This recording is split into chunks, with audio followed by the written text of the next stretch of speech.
현재 프랑스에서 열리는 G7 정상회의 이슈가 꽤 뜨겁습니다. 여기서 다뤄지는 의제들을 보면은 핵심 광물, 희토류, 중국 의존도, 공급망, 그리고 밀어내기, AI 거버넌스까지 따지고 보면은 꽤 많은 의제 뒤에는 중국 문제가 깔려 있죠. 중국으로서는 좀 불편할 만한 그림입니다. 근데 바로 이 시기에 중국은 전혀 다른 이런 백서 언어를 꺼냈습니다. 바로 Global Governance Initiative, 줄여서 GGI입니다. 처음 들어보신 분들도 굉장히 많을 겁니다. 솔직히 저도 이번에 제대로 보면서 알았습니다. 여기서 일단 GGI에서 중국이 말하는 핵심은 간단합니다. 미국하고 서방 중심의 일방주의가 아니라 주권 평등, 다자주의, 국제법, 그리고 글로벌 사우스의 목소리가 더 반영되는 더 공정한 국제 질서를 만들자 이겁니다. 말만 보면은 꽤 그럴듯합니다. 근데 여기서 질문이 생길 수가 있죠.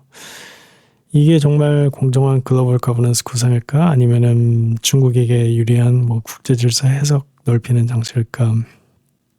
아니면 흔히 말하는 글로벌 엘리트 G7을 겨냥해서 악담하는 수준일까?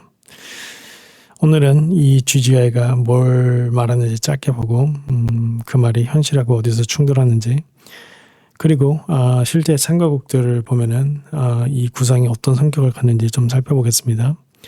그러면은 GGI가 말하는 핵심은 뭘까요?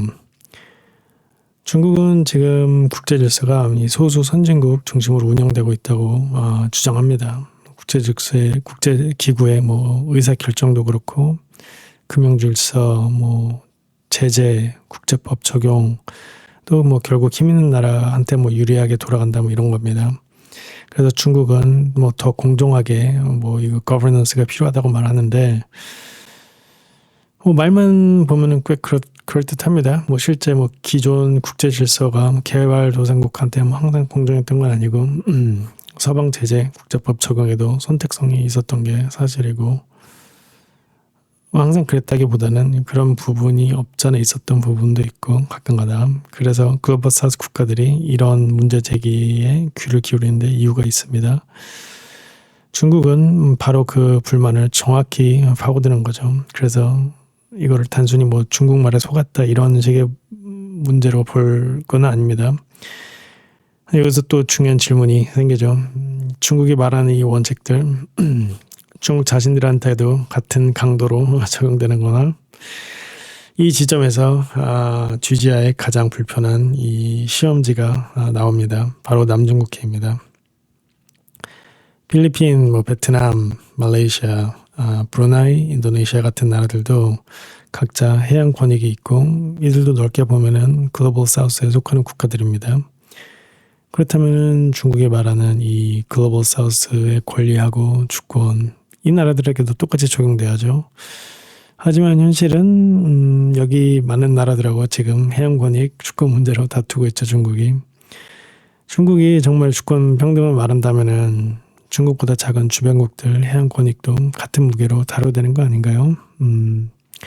중국이 국제법을 말한다면은 중국에게 불리한 국제법 해석도 어느 정도 받아들여야 되지 않나요? 그런데 2016년 필리핀은 남중국해 문제를 국제 중재로 가져갔었고, 당시 판정은 중국의 역사적 권리 주장을 인정하지 않았습니다. 하지만 중국은 이 판정을 받아들이지 않고 판정은 불법이라고 무효라고 입장을 유지하고 계속 지금 현재 남중국해에서 인공섬 만들고 물대포 쏘고 있습니다. 그리고 이 문제는 남중국해 하나만으로 끝나는 건 아니죠. 지금 중국은 현재 세계에서 영토하고 해양 분쟁에 가장 많이 얽혀있는 국가 중 하나입니다. 인도 국경 문제, 부탄 국경 문제, 일본하고 센카쿠 문제, 대만 문제 등등 여러 해안 분쟁들이 또 동시에 걸려 있습니다. 그래서 중국이 이 주권 평등하고 국제법 말할 때 자연스럽게 혹시 지금 말하는 게 현재 질서를 완전히 부수고 중국식 질서로 미는 거 아닌가? 이런 의문이 들 수는 있죠. 하지만 동시에 이거를 그렇게만 보면 안 되는 부분도 있긴 있습니다. 중국은 이 기존 국제 질서를 완전히 부수자고 말하는 건 아닙니다. 오히려 뭐 UN 국제법, 뭐 다자주의, 주권평등 같은 기존 국제 질서의 언어, 현재 미국이 좀 흔들고 있는 그런 부분을 적극적으로 파고듭니다. 하지만 중요한 거는 어떻게 해석하냐 이거죠. 중국은 이 실제 존재하는 기존 질서의 불만을 바탕으로 국제 질서의 해석 방향을 자기한테 유리하게 바꾸려고 합니다. 국제 질서에서 뭐 중요한 거는 군사력, 경제력만은 아니죠. 어떤 행동이 합법인지, 어떤 제재가 부당한지, 어떤 분쟁이 내정 문제인지, 어떤 개입이 뭐 패권인지 규정하는 언어도 힘입니다. 이 GGI는 바로 그 언어를 둘러싼 경쟁이라고 볼 수가 있죠. 주권 평등은 뭐 서방의 인권 압박, 뭐 이런 비판을 막는 언어가 될 수가 있습니다. 뭐 일방 제재 반대, 이건 미국 뭐 금융 제재하고 뭐 기술 제재 뭐 이거에 대해서는 방어할 수 있는 언어가 되죠. 그리고 글로벌 사우스에 대한 뭐 대표성 이런 거는 뭐 중국이 뭐 비서방 세계의 뭐 대변자처럼 보이게 만드는 장치가 될 수가 있죠. 그리고 UN 중심 질서는 G7이나 뭐 미국 동맹망 같은 이런 소그룹 질서를 견제하는 언어로 쓸 수 있습니다. 결국 중국이 원하는 것은 이 기존 문법을 이용해서 중국한테 더 유리하게 만드는 질서입니다. 그리고 이 성격은 실제 누가 이 GGI에 참여하는지 보면은 굉장히 선명해집니다. 중국은 이 GGI가 글로벌 사우스의 목소리를 대변한다고 말하는데 하지만 자세히 보면은 이게 글로벌 사우스를 뭐 전체 대표한다기보다는 몇 가지 유형 국가들이 섞인 아주 느슨한 외교 관계에 가깝다고 볼 수가 있죠.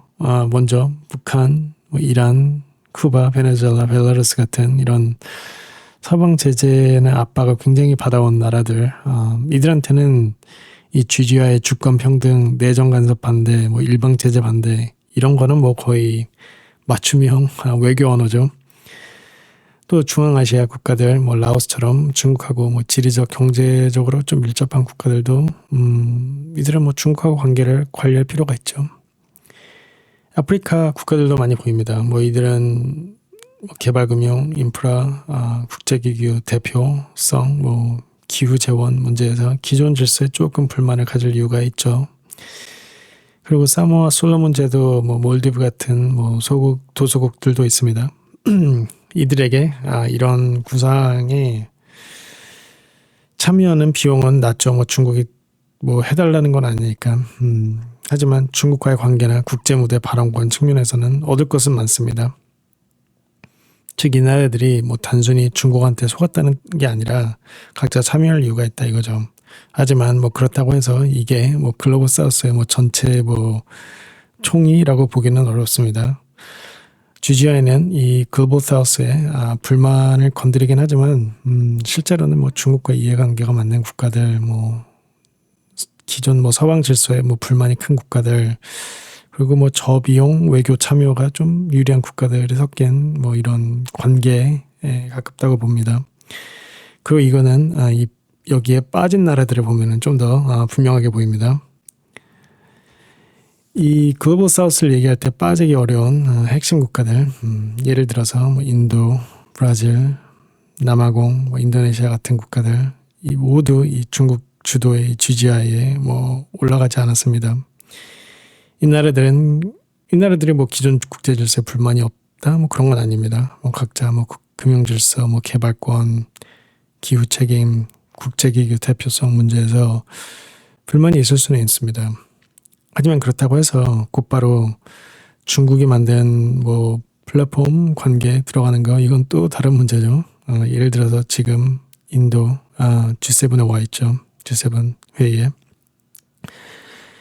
이들은 중국하고도 경쟁하거나 미국, 중국 사이에서 뭐 균형을 잡거나 자기 지역에서는 독자적인 리더십을 유지하려는 계산이 있습니다. 특히 필리핀하고 베트남 같은 나라, 글로벌 사우스에 속하긴 하지만 현재 남중국해에서는 계속 중국한테 물대포 직접 맞는 나라들, 이런 나라들은 중국이 말하는 주권 평등과 국제법 존중을 당연히 그대로 바라볼 수는 없죠. 그래서 결국 정리하자면은 기존 국제 질서가 글로벌 사우스에게 뭐 항상 공정했던 건 아니고 어느 정도 선택성이 있었던 건 사실입니다. 뭐 제재나 국제법 적용. 그래서 중국의 문제 제기가 먹히는 뭐 부분도 공감하는 부분이 있습니다. 하지만 문제 제기가 타당하다고 해서 중국이 곧 공정한 대안이란 뜻은 절대 아닙니다. 남중국해 또 여러 영토 해양 문제가 보면은 중국 역시 주권 평등, 뭐 국제법 이걸 아주 선택적으로 해석하죠. 또 참가국들 여기 GEI 참가국들만 봐도 이게 뭐 글로벌 사우스의 전체다 이런 다기보다는 뭐 중국하고 이해관계가 맞는 국가들이 뭐 올라탄 뭐 느슨한 뭐 규범 뭐 이런 거 뭐 관계 이런 거에 가깝습니다. 결국 GEI는 공정한 세계 질서를 말하긴 하지만 동시에 중국한테 유리한 국제 질서 해석권을 넓히려는 장치이기도 하죠. 그래서 마지막 질문이 이겁니다. 중국은 정말 공정한 질서를 말하는 걸까요?